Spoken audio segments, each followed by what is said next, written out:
So we're here at episode number 6, or episode number 3 for the people who saw it when it was first thrown into theaters. The tension has built up to this point. Luke Skywalker's battle with his father, Darth Vader. It's so exciting. New lightsaber, new color, new everything.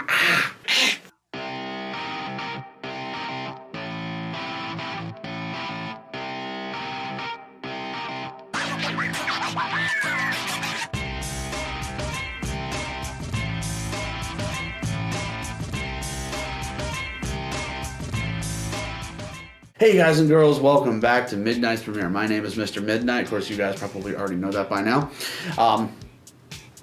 Today's review is going to be my favorite Star Wars movie to date. And right underneath that, it's going to be Star Wars Episode 7, The Force Awakens, which came out a couple years ago. This is Star Wars Episode 6, The Return of the Jedi. And I gotta say, this one is bar none my favorite, okay? And that was after I gained a little bit of respect for the campy style of effects and things of this nature with the whole Star Wars original 3 films. I gotta tell you, man, it took me a little while, but I saw the prequels and then I went back and rewatched these and I was like, wow, The Return of the Jedi. Holy crap, this is my favorite movie of Star Wars of all time. This is it. This is the culmination of all of the struggles of our heroes. So you already know who's reprising their roles. Won't go back into that. Let's just go into the experience. Now I am going to splash the spoiler warning sign down here because a lot of people have not seen Star Wars, the original 3, or even the prequels, or even the new ones. How could you? How dare you? Why? What have you been doing with your life? Go see it. But for those who haven't, spoiler warning right across the board because, you know, we're going to be revealing a lot of integral details of the Return of the Jedi, so let's get into it. So the things that I really loved about the Return of the Jedi was just the fact that we saw a different lightsaber, okay? That was just one of the many reasons. Now, a lot of people don't actually know this. Little trivia for you. The lightsaber was originally supposed to be blue, but since they were shooting on a desert planet and the sky was really blue, George Lucas was really concerned that you wouldn't see the blue of the blade in the lightsaber, so he made Luke Skywalker's lightsaber green. And it worked out amazing. It really did. Because in the original plans, it was going to be, you know, bad guys have red lightsabers, good guys have blue lightsabers. That's it. That's all. And now we have a green one, which really expanded the universe more than he ever thought possible. Wow, green lightsaber. The possibilities are endless now. Along with the lightsaber, okay, along with the change of color, which is a really small thing, the effects in this one, bar none, far exceeded the first 2, okay? The Death Star is becoming rebuilt. It's a little bit bigger than its predecessor. The Rebels don't think that the Death Star is actually active, and it's being shielded on a moon called Endor, and it's home to these little tiny bear things called Ewoks. Now, if there was one thing that the Star Wars universe is a little bit embarrassed about, and that's not naming Jar Jar Binks. Yeah, it's the Ewoks, because they were a little bit of a wild card element to the whole serious and victorious tone that the Return of the Jedi was supposed to be emulating. This was the final battle of the Empire, the final battle between good and evil, the Jedi versus the dark side and Darth Vader and the Emperor. And it was supposed to be this victorious uprising, and then you have these little bear things taking out stormtroopers with spears and logs. Come on, why are you here? But enough about the Ewoks. Enough. Let's just shove the little Utinis. That's not even an Ewok. Utinis are a completely different thing. Anyway, so the effects in this one, like I said, far exceed the other 2. There's a scene in particular in the end where they're rushing out of the cavern after the Death Star is getting destroyed for the second time, and it was, oh man, that chase scene, the whole thing was just, it blew my little child mind when I first saw it. Wow, it was amazing.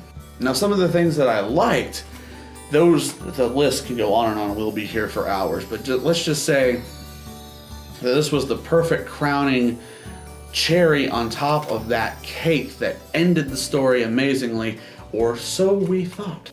Now, Luke Skywalker's real transition into a Jedi really came into this movie, okay? We see the final death of Yoda in this movie. We see him graduate to the rank of Jedi Knight, or even Jedi Master, because technically he is the only Jedi, with Darth Vader being a Sith. So we see the major character development of Luke Skywalker. We also see a major character development of Darth Vader, who was really a static bad guy.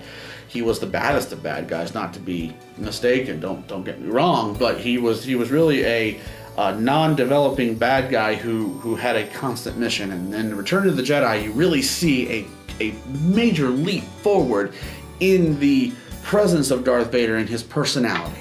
We also see the development of the romance between Luke, between Han Solo and Princess Leia.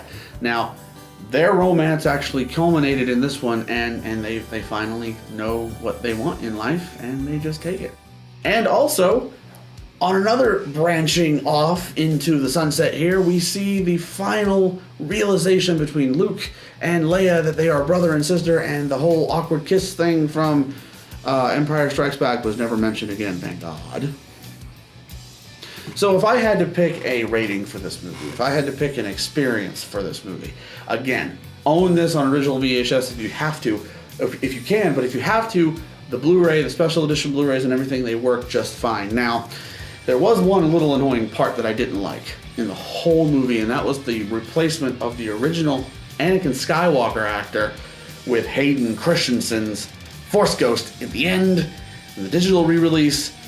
It really just annoyed the crap out of me. It annoyed the crap out of a lot of people, but it was a small little tick, and most people didn't really mind it too much from a small standpoint. As far as the rating goes, Return of the Jedi, of course, gets a full moon across the scale from me, Mr. Midnight, because I gotta tell you, this movie was, again, the perfect crowning jewel to end a storyline, or so we thought. And this was before The Force Awakens even was thought of, that long before. And that about wraps it up for this review. If you guys liked what you saw in this review, please click the like button right down below. And sharing is caring, folks. Share the snot out of this video and this channel on all of your social media sites. Please, please, please. And speaking of social media sites, don't forget mine are in the description section right down below. Would like to add you to the Midnight's Premiere family. You guys are amazing, awesome, and I love the support that you guys are giving me. And of course, if you guys liked what you saw in this video and want to keep up with all the recent uploads, make sure to click the subscribe button for more. My name is Mr. Midnight. This has been another edition of Midnight's Premiere. Thanks for watching, guys.